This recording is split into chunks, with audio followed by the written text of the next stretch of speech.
There's no factory hooter for these Leyland workers. In Zaïre, they do things their own way.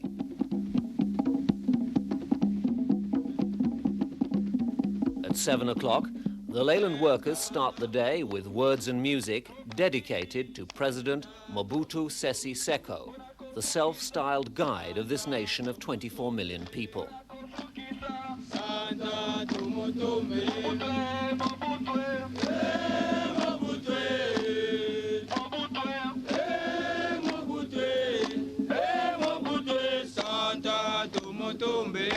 Political cadres of Mobutu's party, the Popular Revolutionary Movement, are there to make sure that everyone's in tune.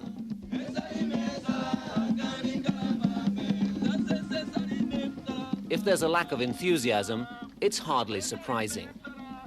After 13 years of Mobutu's dictatorial rule, the richest country in Central Africa is close to bankruptcy.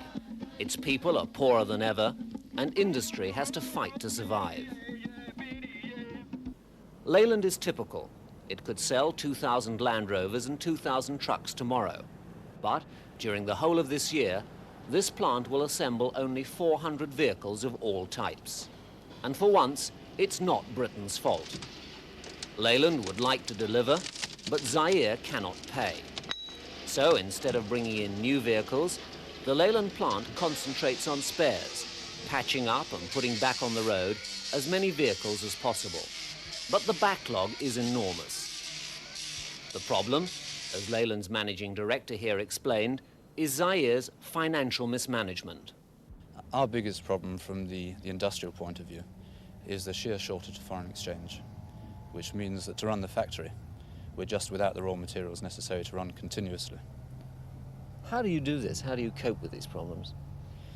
As far as our own operation is concerned, we have to divert the scarce foreign exchange into spare parts to run the garage, to find whatever means we can of developing the turnover, if you like, through after-sales service or through reconditioning old vehicles, this sort of operation. There is, however, plenty of foreign exchange for non-essentials. All manner of luxury goods are readily available. French fashions, Italian shoes, West German crystal. As one economist put it to me, the copper revenue that should have been spent on trucks has gone on champagne, with devastating results. The banks are now working with an annual inflation rate of 70%. Banknote printing is one of the few growth industries. And in this country, nothing, from a telephone call to a government contract, is obtained without bribery. Leyland, as a matter of policy, refuse any part of corrupt practices. But other foreign companies aren't so scrupulous and simply pay off the powerful. President Mobutu, a former army sergeant and journalist, is widely regarded to be the 5th richest man in the world.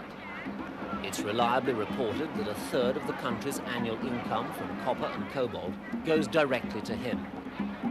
From this slush fund, he pays the French-trained bodyguard of soldiers who accompany him wherever he goes.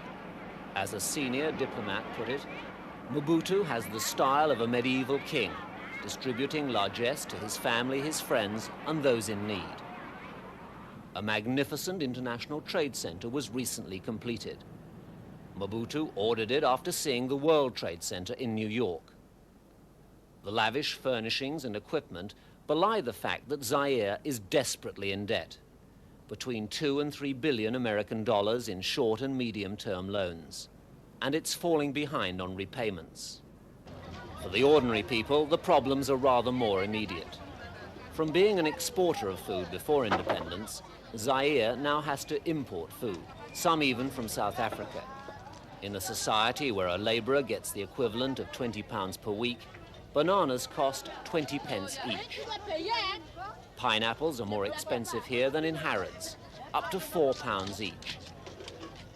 Coffee, one of Zaïre's main crops, costs £3 for a small tin. And a small packet of washing powder is £1.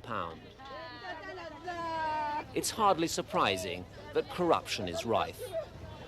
Not for the first time in Africa, the West finds itself in a dilemma, whether to continue to support an inefficient, corrupt, and virtually bankrupt country, or to abandon it to its fate and see the Soviet Union and Eastern Bloc move in to take its place.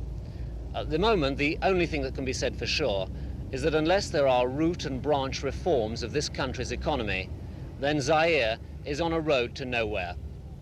This is Michael Cole in Kinshasa.